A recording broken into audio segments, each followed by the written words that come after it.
Bismillahirrahmanirrahim. Assalamualaikum warahmatullahi wabarakatuh. Alhamdulillahirabbil alamin ala kulli hal. Allahumma shalli ala sayyidina Muhammad wa ala ali sayyidina Muhammad. Segala puji hanya milik Allah Subhanahu wa taala yang telah memberikan kita nikmat iman Islam, juga nikmat sehat, sehingga pada siang hari ini alhamdulillah kita bisa membuatkan materi dalam bentuk video yang kemudian semoga bermanfaat bagi Bapak Ibu sekalian. Salawat serta salam semoga selalu tercurahkan kepada pembimbing kita, saudara dan kita Nabi Muhammad SAW, yang semoga dengan mencontoh seluruh amal-amal yang beliau perintahkan dan kemudian kelak layak mendapat syafaat dari beliau. Amin. Baik, pada kesempatan kali ini kita akan coba bikinkan video tutorial atau video panduan cara melakukan proses pembekaman yang benar dan insya Allah aman gitu ya. Dan semoga video ini kemudian bisa Bapak Ibu sekalian gunakan sebagai panduan. Nah tentu ini satu proses tanggung jawab kita ya terhadap para peserta pelatihan yang kita adakan sebagai upgrading atau kemudian sebagai bimbingan Bapak Ibu sekalian dalam melaksanakan atau mengamalkan ilmu yang didapatkan dari pelatihan-pelatihan yang kita adakan. Nah, semoga video ini bermanfaat bagi Bapak Ibu sekalian dan kemudian bisa segera diamalkan ya, jangan kemudian belajar kemudian tidak diamalkan. Dan kami juga membuka diskusi, pertanyaan dan juga membuka kritik dan saran apabila kemudian ada kekeliruan atau kesalahan yang kemudian kami lakukan. Baik, ini sebagai pembuka. Setelah ini kita akan melakukan proses tata cara teknik pembekaman yang insya Allah aman dan kemudian nyaman. Baik, terima kasih. Assalamualaikum warahmatullahi wabarakatuh. Baik, sebelum kita mulai praktek, perlu kita ingatkan kembali ya. Nanti terkait dengan teori-teori, nanti Bapak Ibu sekalian bisa baca ya, dan kemudian nanti jika ada yang mau didiskusikan silahkan didiskusikan dan mohon grupnya diramaikan dalam rangka diskusi ya. Baik, sebelum kita mulai praktek bekam, kita perlu mengingat bahwa ada langkah-langkah yang perlu dilakukan sebelum melakukan proses pembekaman, yaitu kemudian ada analisa dini ya, atau kemudian pemeriksaan awal prabekam atau sebelum dilakukan tindakan pembekaman. Nah, ketika ada klien datang atau pasien datang, kemudian kita ngobrol-ngobrol dulu, ya, kenalan, didata dulu, namanya, alamatnya, usianya, kemudian keluhannya dan lain sebagainya. Ditensi dulu dan sebagainya. Jika perlu pemeriksaan darah, lakukan pemeriksaan darah terlebih dahulu, gula darahnya, asam urat, kolesterol. Ya. Itu langkah-langkah awal yang kemudian perlu dilakukan ketika kita mau membekam seseorang dan melakukan pemeriksaan secara secara mendalam atau kemudian secara detail, secara hati-hati. Nah kemudian dari situ, dari pemeriksaan itu, pendataan, kemudian pemeriksaan, baru kemudian kita simpulkan apakah klien atau pasien tersebut layak kemudian dilakukan proses pembekaman terhadap dirinya. Nah, jika kemudian layak, baru kemudian kita akan memikirkan treatmentnya atau kemudian cara membekam orang tersebut, apakah dilakukan dengan cara pembekaman yang biasa atau yang khusus gitu. Itu nanti dikembalikan kepada kondisi si pasien atau klien tersebut. Jika perlu kemudian dilakukan dengan tindakan yang khusus, ya maka lakukan pembekaman dengan tindakan khusus. Jika kemudian bisa dilakukan dengan tindakan pembekaman yang biasa, seperti halnya pasien-pasien umum lainnya, maka lakukan yang biasa. Nah itu kemudian perlu dilakukan agar jangan sampai kemudian terjadi suatu hal yang tidak kita inginkan. Itu dalam rangka kemudian kehati-hatian. Di dalam bekam itu kemudian ada kontraindikasi bekam. Yang itu juga kemudian Bapak Ibu sekalian bisa baca di slide, di teori-teori, di materi-materi yang kemudian kita sampaikan.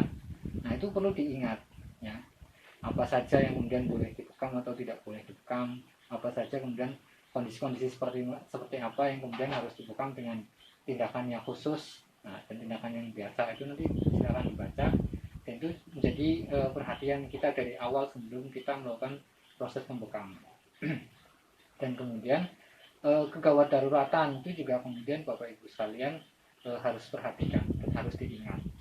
Nah, agar kemudian jika terjadi sesuatu yang tidak kita inginkan di luar kemudian dugaan kita, nah maka kemudian sikap kita atau kemudian tindakan kita seperti apa itu juga kemudian kita harus punya wawasannya. Maka sekarang saya ingatkan lagi, silahkan dibaca dan kemudian didiskusikan, dan kemudian ilmu-ilmu yang Ibu dapat silahkan dipraktekkan agar kemudian membekas dan kemudian teringat ya.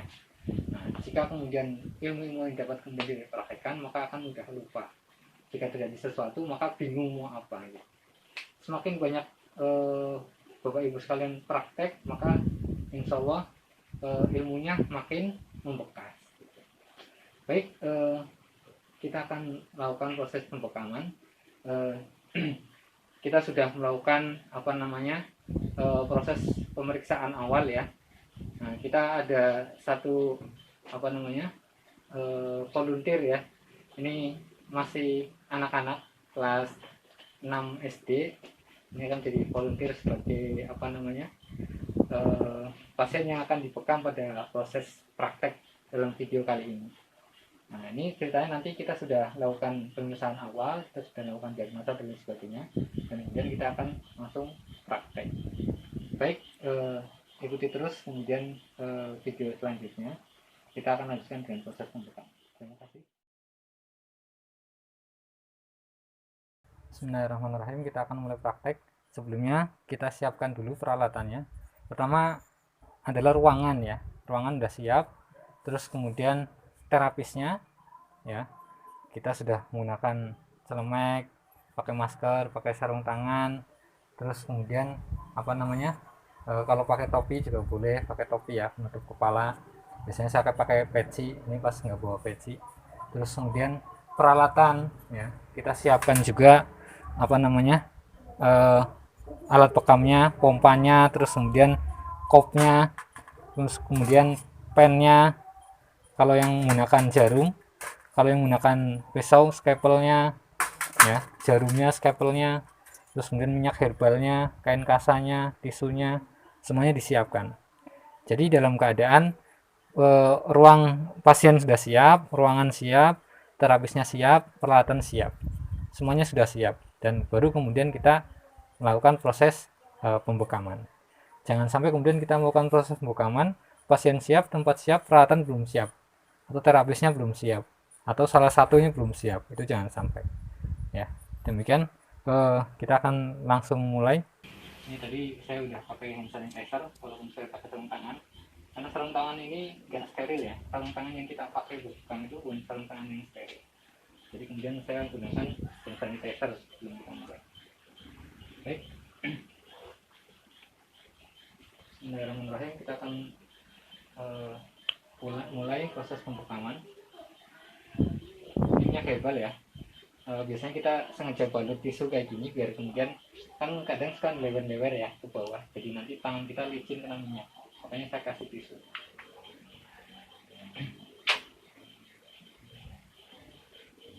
Nah ini usia 11 tahun ya, kelas 6 SD. Bismillahirrahmanirrahim.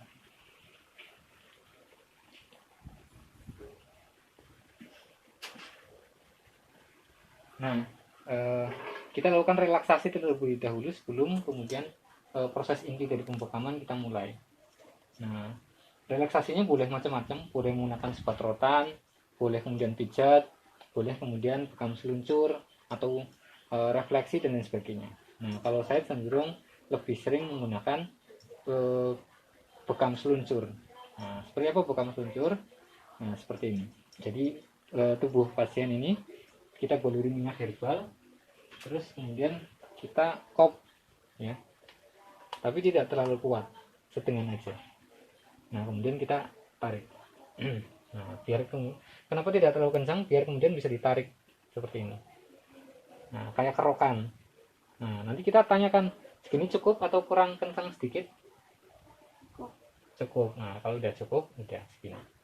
Nah ini rasanya kayak kerokan tapi nggak sakit, tapi kemudian ada sensasi pijatnya juga. Nah ini untuk relaksasi awal itu sangat baik sekali. Nah, kalau yang orangnya gelian juga kadang-kadang ngerasa geli. Nah, geli ya. Nah, tapi ini enak. Kalau nggak percaya silahkan dicoba di rumah. Nah biasanya ini tidak full ya saya lakukan. Ini hanya apa namanya sebagai wawasan aja. Nanti kita lakukan proses seperti ini sampai berapa lama? Sampai kemudian rata lah seluruh tubuh gitu. Bisa diulang 2 sampai 3 kali gitu. Nah, bolak-balik. Nah, biasanya saya mulai dari ini tulang belakang. Kita mulai dari samping kanan kirinya dulu. Ini naik turun. Ini kalau pasiennya demam atau kaku-kaku daerah punggung sini, ini akan kemudian demamnya turun. Kalau yang kaku-kaku jadi lebih lentur, lebih lemas badannya, lebih elastis. Nah, contohnya begini ya, nanti bisa rata, bisa ke sini gitu. Kemudian daerah sini juga bisa, daerah sini gitu, semuanya bisa. Ya. Nah, setelah udah selesai, kemudian kita bersihkan. Nah, kita bersihkan. Ini tadi sebagai contoh aja.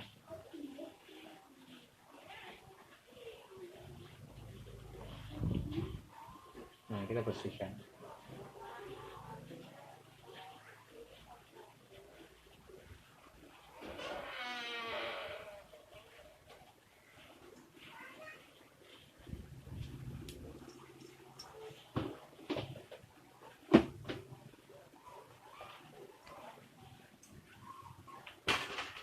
Nah, kemudian kita pilih titik yang akan kita tuju untuk kita bekam. Nah, misalkan titiknya mau kita ambil di akdain ya, terus kemudian di kahil, titik sunnah ya, katifain ya, kemudian apa namanya di alawarik dan lain sebagainya. Kita tentukan titiknya. Nah kalau ini sebagai contoh saya mau ambil daerah sini aja, dua kanan kiri. Nah, kita bersihkan pakai minyak herbal, motor poin atau titik bekam yang kemudian kita tuju. Nah, bersihkan ya. Kalau di medis itu kalau ada bagian tubuh tertentu yang kemudian akan dilakukan proses invasi atau pelukaan atau proses pembedahan dan sebagainya, maka bagian tubuh ini akan dibersihkan kurang lebih, misalkan titiknya di sini, nanti ini bisa menjalar sampai berapa senti keluar gitu pembersihannya gitu ya, biar area tersebut tuh bersih.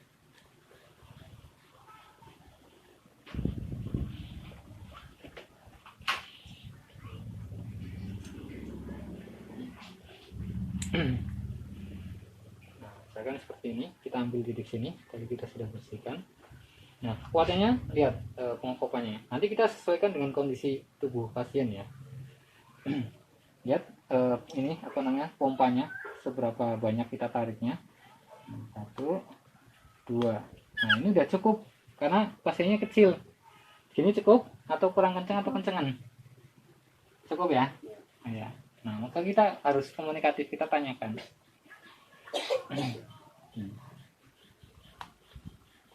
Nah ini udah cukup ini. Nah, pasiennya kecil. Nah, kalau pasiennya gede, tubuhnya gede, pasien dewasa dan lain sebagainya, nanti kita sesuaikan. Dan kemudian kita konfirmasi dengan menanyakan, segini cukup atau kurang kenceng atau kencengan. Kalau kurang kenceng kita tambahin, kalau kencengan kita kurangi. Dan perlu diingat bahwa kita biasakan ya, disiplin ya, tangan kanan itu untuk megang sesuatu atau peralatan yang bersih-bersih. Tangan kiri untuk yang kotor-kotor atau kemudian nanti digunakan untuk membersihkan darah. Nah, megang kop pun nanti kita atur ya dan kita biasakan. Nah, ini kan ada garisnya ya, kalau masih rada ini belum hilang, ada garisnya. Ini tangan kiri itu nggak boleh kemudian megang di atas garis ini, garis atas ini di bawah. Karena dikhawatirkan tangan kita kena darah kalau kita megang bagian atas, apalagi sampai megang sini, ini kan areanya tangan kanan yang bersih-bersih. Kalau kita melepas top ya dan sebagainya. Nah, itu nanti kita coba disiplinkan diri. gitu. Nah, seberapa lama pengokopan ini jadi bagian tubuh itu kemudian dihipoksiakan atau dihampa oksigenkan, itu mampu bertahan di rentang waktu 3 sampai 7 menit. Maka kita ambil amannya sekitar 3 sampai 5 menit aja. Jadi nanti kalau ada keterlambatan itu masih dalam jangka waktu yang relatif aman gitu ya. Nah, sambil menunggu, kemudian kalau pasien itu kemudian butuh untuk dihangatkan, dimoksa atau di infrared, nanti silahkan sambil nunggu 3 sampai 5 menit itu sambil kemudian dimoksa atau kemudian dihangatkan. Sambil juga kemudian kita menyiapkan jarum atau kemudian pisau yang akan kita gunakan. Nah, caranya seperti ini. Nah, kalau yang otomatis kayak gini kan nggak ada setelannya ya. Kalau yang buat cek darah itu kan ada setelannya, setelan kedalaman. Kalau nggak ada ya kita pakai kira-kira. Nah, saya pakainya segini. Ini merek Samora yang kalau nggak salah keluaran tahun 2018an. Karena settingan ininya beda-beda ini. Saya pakai yang 2019 juga rada beda. Nah, ini udah dipasang, kemudian tutupnya baru dilepas. Ya, jangan dilepas dulu baru dipasang, nanti bahaya nusuk tangan. Nah, baru kemudian kita pasang. Itu ya, selesai. Nah, kemudian pisau. Nah, bisturi ya. Kita gunakan kalau nggak nomor 15, kita gunakan yang nomor 11. Nah, cara pakainya seperti ini. Nah, ini tinggal dibuka begini. Nah, terus kemudian ini sudah terlihat mata pisaunya, dan kemudian ini scalpelnya. Nah, ini kita sesuaikan gini ya. Gini ya. Nah, nanti kita tinggal masukkan. Gini. Masukkan. Tinggal dorong sedikit, plek, udah bunyi. Ini udah terpasang. Nah, udah terpasang. Ini steril dan sekali pakai, sama kayak jarumnya. Nah, kita akan coba aplikasikan kedua-duanya.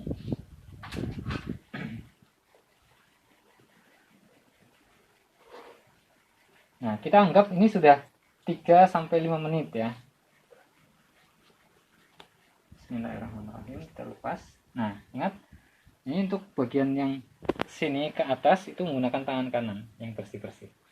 Dan cara lepasnya lihat, kita kempeskan dan kemudian kita goyang-goyangkan dulu.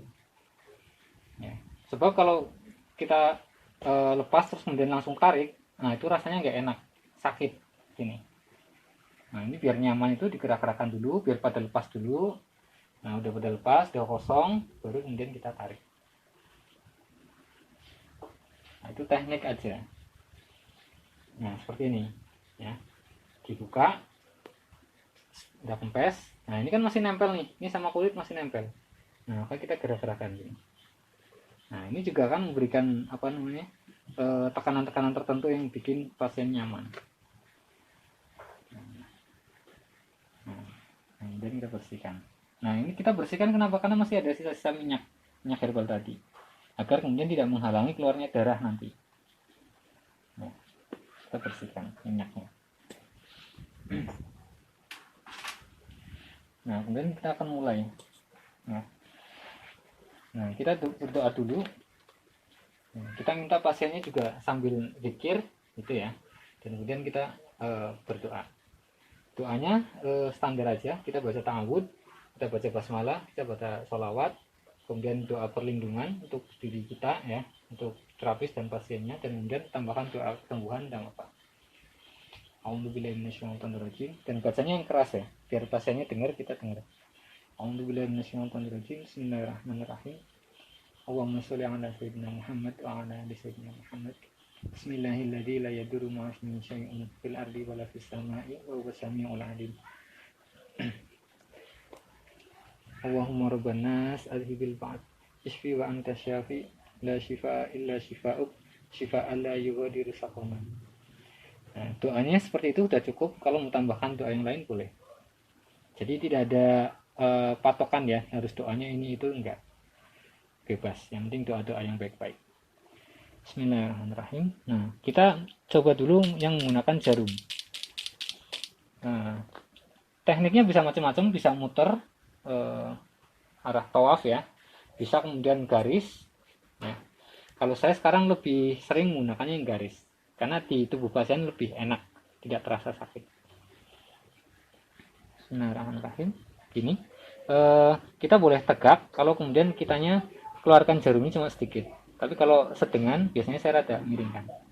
Bismillahirrahmanirrahim. Terasa ya? Tapi sakit ya? Enggak. Nah. Geli. Nah, geli. Ini terasa geli katanya.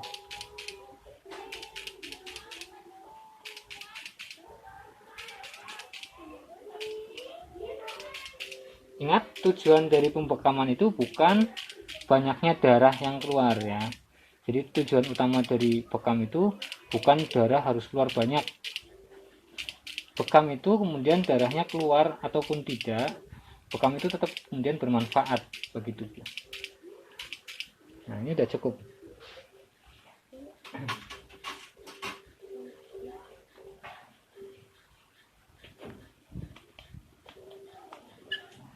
Nah, itu udah keluar. Nah, itu tadi yang kemudian menggunakan apa namanya jarum. Nah, sekarang kita coba yang menggunakan pisau. Ini rasanya sama, atau kemudian kalaupun misalkan bedanya cuma sedikit. Karena kemudian cuma ditempel aja, pisaunya cuma ditempel, tul gitu doang.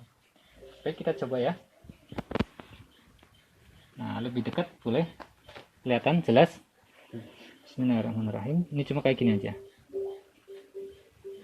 Terasa? Tapi tidak sakit kan? Iya. Nah. Karena cuma ditempel aja. Hampir tidak ada bekas lukanya sama sekali. Kalaupun misalkan ada rasa pedih, itu ya cuma sedikit. Geli ya? Hah? Iya. Nah. Seberapa banyak lukanya, sebanyak-banyaknya lebih baik. Nah, tapi kalau bisa perhatikan biar tidak numpuk lukaannya ya. Dan misalkan tadi di sebelah sini sudah dilukai, jangan sampai ketempuk lukaan lagi. Nah, jadi kira-kira bagian mana yang belum. Nah, itu udah cukup.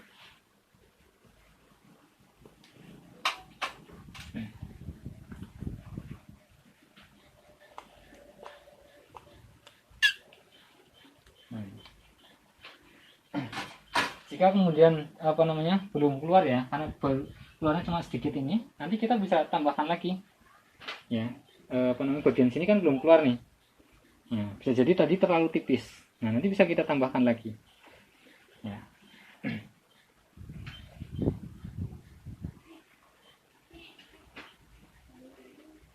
Nah, kita tetap kemudian menjaga pasien agar tidak tertidur lelap gitu ya.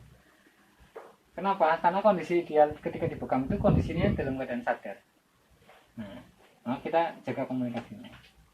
Nah, kalau ada mual, pusing, sesek, bilang ya. Ngantuk. Enggak.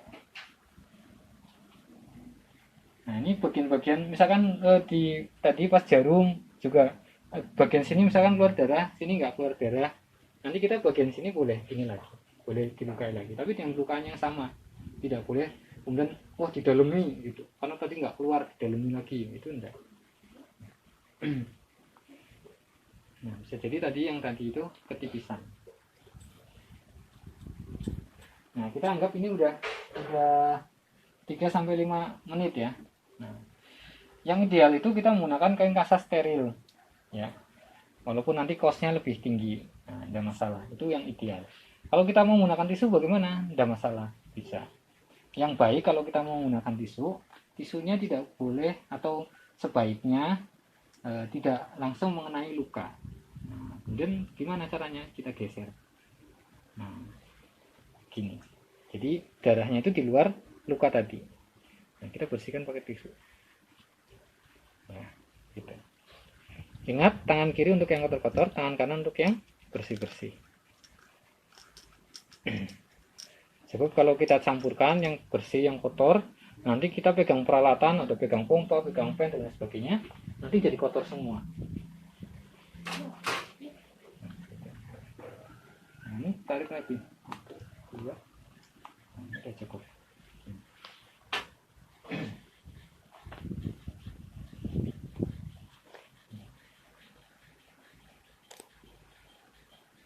Nah, ini keluar darahnya sedikit.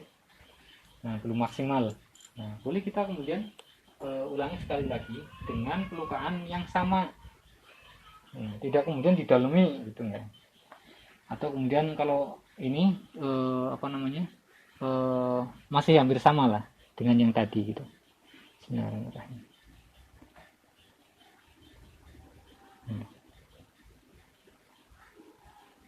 Nah, kalau kemudian tetap tidak keluar, tidak masalah. Tidak perlu kemudian kita paksakan harus keluar banyak. Karena tujuannya itu bukan hanya semata-mata darah. Geli ya?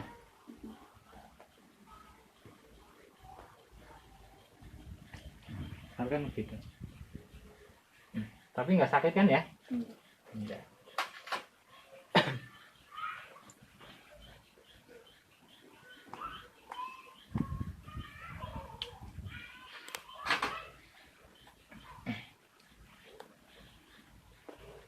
Nah, walaupun menggunakan pisau yang sangat tajam, itu pisau bedah ya, jadi tajam banget. Dan kemudian pelukannya itu pelan, sehingga kemudian darahnya juga tidak terlalu banyak. Nah, bekam-bekam yang kemudian darahnya banyak-banyak banget, sampai 1 kop gitu ya.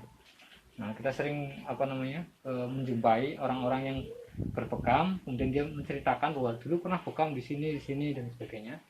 Nah, terus kemudian kapok bekam itu lagi. Saya tanya kenapa kapok? Karena kemudian ketika dibekam, setelah dibekam pingsan atau mau pingsan. Kenapa? Karena darahnya berkurang sangat banyak. Ada yang cerita sampai 1 gayung gitu. Jadi dibekam karena pelukannya terlalu dalam, darahnya penuh gitu, dan diambil berkali-kali gitu, ditaruh di gayung, dikumpulkan hampir segayung. Nah, setelah bekam nggak bisa pulang orangnya karena kemudian nggak bisa naik motor gitu. Dan banyak kasus-kasus yang serupa. Nah, maka bekam pelukaan yang benar itu hanya di lapisan kulit terluar, di epidermis. Yang kita tuju adalah di pembuluh darah kapiler, pembuluh darah tepi, yang di sana lebih banyak sumbatan-sumbatan. Nah, maka yang benar pelukannya itu tipis dan nggak sakit, gitu ya. Jadi bekam itu seharusnya nggak sakit. Demikian juga pengokopannya, kekuatan kopnya itu seharusnya tidak terlalu kuat. Nah, kalau terlalu kuat menimbulkan apa? Menimbulkan ketidaknyamanan. Kalau tubuh merasakan ketidaknyamanan, maka yang keluar dalam tubuh adalah hormon-hormon atas respon ketidaknyamanan itu. Tapi kalau tubuh nyaman, pengokopan cukup, ya, di tubuh nyaman, pelukaan cukup, di tubuh nggak sakit, maka respon dalam tubuh atau hormon-hormon yang dihasilkan itu nanti akan berbeda.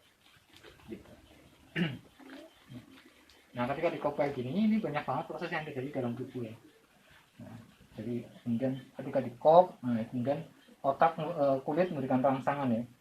Kemudian otak juga kemudian merespon, otak kemudian berikan sinyal ke ginjal kemudian mengeluarkan enzim eritropoietin yang kemudian memerintahkan sumsum tulang belakang untuk memproduksi sel darah merah baru. Ya, kemudian hormon-hormon yang nggak stabil dalam tubuh itu juga menjadi stabil, yang nggak aktif jadi aktif, yang nggak stabil jadi stabil, dan kemudian keluar juga interferon, keluar juga endorfin dan lain sebagainya. Ini banyak banget proses yang terjadi dalam tubuh ketika tubuh dilakukan proses pembekaman. Nah, makanya keluarnya darah ketika dibekam itu hanya salah satu manfaat saja. Justru manfaat yang lain yang lebih banyak terjadi dalam tubuh. Nah, maka tidak perlu kemudian kita memaksakan bekam harus keluar banyak darah, tidak perlu 1 kop penuh. Biar apa? Biar pasien puas. Nah, itu tidak benar. Ya.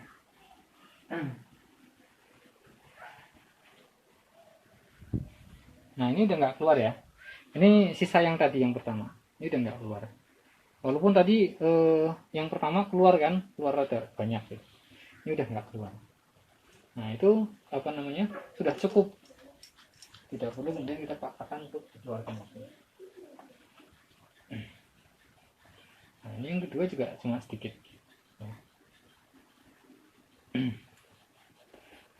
gimana kalau kita langsung lap di lukanya? Ya enggak masalah.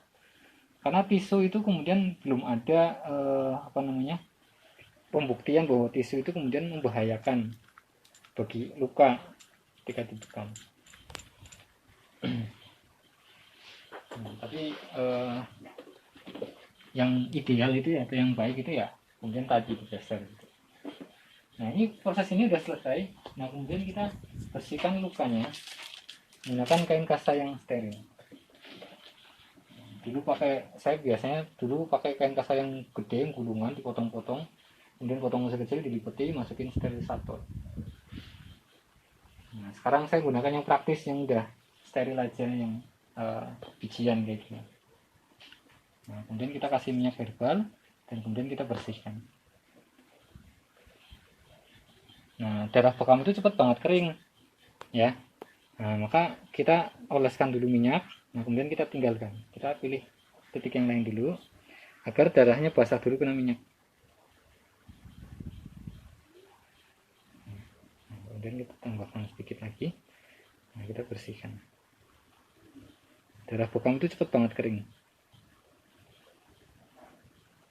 Karena memang sudah tua, sudah kadaluarsa, kandungan oksigennya kecil, kandungan nutrisinya hampir nggak ada karena sudah sudah dipilah. Jadi darah bekam itu darah statis atau istilah medisnya CPS, kausatif patological substantif, atau gampangnya sampah sisa metabolisme tubuh ya. Jadi memang yang baik-baiknya udah diambil, itu tinggal yang nggak baiknya yang kemudian nggak kebuang melalui BAB, urin, keringat, itu mengendap di kapiler gitu. Nah ini prosesnya udah selesai. Jadi langkahnya itu seperti itu. Jadi kita siapkan pasiennya, kita nilai pasiennya layak untuk dibekam atau enggak. Terus kemudian tempat pembekamannya sudah siap, peralatan sudah siap, pasien kemudian kita siapkan. Nah kemudian terapisnya bersiap dan kemudian dimulai. Nah kalau ini sudah selesai semuanya, saya rasa prosesnya mudah ya, dan kemudian jelas. Nanti jika ada pertanyaan, silahkan didiskusikan di grup biar grupnya lebih aktif, dan nanti saya akan masukkan alumni-alumni yang lain di dalam grup. Nah, dan video ini bisa diakses oleh semua alumni yang pernah mengikuti pelatihan yang pernah kita adakan. Nah, saya rasa ini aja sekedar untuk demo atau untuk panduan dalam melaksanakan proses pembekaman. Mudah-mudahan jelas dan kemudian bermanfaat bagi Bapak Ibu sekalian. Nah, setelah itu kemudian kita siapkan bereskan peralatannya, dan kemudian nanti akan dilakukan proses sterilisasi. Sterilisasinya Bapak Ibu sekalian nanti baca dulu teorinya. Nanti kalau ada yang mau didiskusikan silahkan didiskusikan. Ya, jadi sterilisasi alat-alat yang berbahan logam dan yang plastik, dan kemudian limbah bekamnya seperti apa pengelolaannya dan sebagainya, itu udah ada lengkap di materi di PowerPoint. Silahkan dibaca. Baik, mungkin ini dari kami, kurang lebihnya kami mohon maaf apabila ada kekurangan atau kekeliruan. Kita berharap diskusinya kemudian hidup, sehingga kemudian fasilitas bimbingan pasca pelatihan itu bisa berjalan dan bisa dimanfaatkan oleh Bapak Ibu sekalian. Ya. Dan kalau ada masukan, kritik, saran, silakan jangan sungkan-sungkan, nggak usah malu-malu disampaikan. Ya. Baik, itu aja dari kami. Assalamualaikum warahmatullahi wabarakatuh.